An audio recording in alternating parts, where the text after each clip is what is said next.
Ang mabuting balita ng Panginoon ayon kay San Mateo.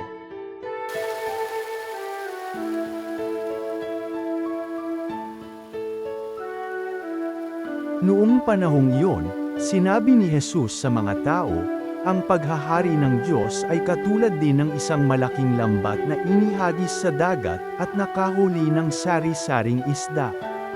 Nang mapuno ay hinila ito sa pampang. At naupo ang mga tao upang pagbukod-bukirin ang mga isda. Tinipon nila sa mga sisidlan ang mabubuti, ngunit itinapon ang mga walang kwenta.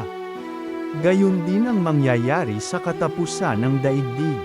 Darating ang mga anghel at ihihiwalay ang mga makasalanan sa mga banal, at ihahagis ang mga makasalanan sa maningas na pugon.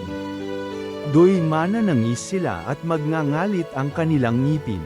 Nauunawaan na ba ninyo ang lahat ng ito? Tanong ni Jesus. Opo, sagot nila. At sinabi niya sa kanila, kaya nga, ang bawat eskriba na kumikilala sa paghahari ng Diyos ay tulad ng isang puno ng sambahayan na kumukuha ng mga bagay na bago at luma sa kanyang taguan. Nang masabi na ni Jesus ang mga talinghagang ito, siya'y umalis doon. Ang mabuting balita ng Panginoon.